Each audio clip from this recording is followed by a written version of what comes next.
మన తెలంగాణలో మొట్టమొదటి ఫ్యాక్టరీ అవుట్లెట్ మన ముకుంద జ్యువెలర్స్ లో లైట్ వెయిట్ ఆభరణాలు కలెక్షన్స్ ఎన్నెన్నో అన్ని జ్యువెలరీస్ పై VA కేవలం 2 to 12% మాత్రమే. విచ్చేయండి ముకుంద జ్యువెలర్స్. అధికార కాంగ్రెస్ లో చేరిన 10 మంది ఎమ్మెల్యేలను అనర్హులుగా ప్రకటించారని బీఆర్ఎస్ దాఖలు చేసిన పిటిషన్లపై నేటి నుంచి విచారణ జరగనుంది.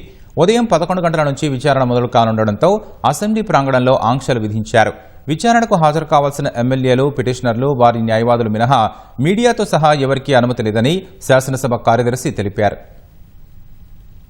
అధికార కాంగ్రెస్ పార్టీలో చేరిన 10 మంది ఎమ్మెల్యేలపై అనర్హత వేటు వేయాలని బీఆర్ఎస్ దాఖలు చేసిన పిటిషన్లపై స్పీకర్ ప్రసాద్ కుమార్ ఇవాళ్టి నుంచి విచారణ జరపనున్నారు. తాము పార్టీ మారలేదని ఆ ఎమ్మెల్యేలు వివరణ ఇవ్వడంతో స్వయంగా విచారణ జరిపేందుకు ఇరు వర్గాలకు ఆయన నోటీసులిచ్చారు. సుప్రీంకోర్టు ఆదేశాల మేరకు శాసనసభ స్పీకర్ ప్రసాద్ కుమార్ చైర్మన్ గా రాజ్యాంగంలోని 10వ షెడ్యూల్ కింద ఏర్పాటైన ట్రిబ్యునల్ విచారణ జరపనుంది.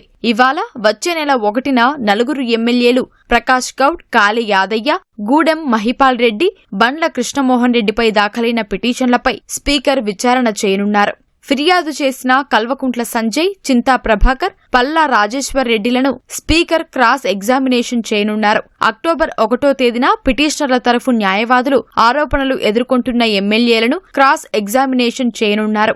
మిగిలిన ఎమ్మెల్యేలను దసరా పండుగ తర్వాత ప్రశ్నించే అవకాశం ఉన్నట్లు తెలుస్తోంది. వచ్చే నెల 6 నుంచి స్పీకర్ ప్రసాద్ కుమార్ విదేశీ పర్యటనకు వెళ్లనుండటంతో ఆలోపు అనర్హత పిటిషన్లపై విచారణను పూర్తి చేయాలని భావిస్తున్నట్లు సమాచారం.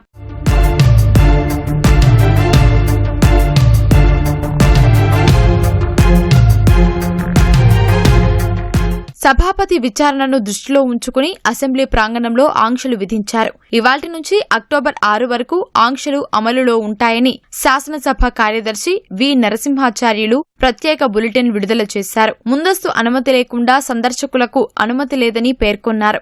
అసెంబ్లీ ప్రాంగణంలోకి మీడియాకు అనుమతి లేదని స్పష్టం చేశారు.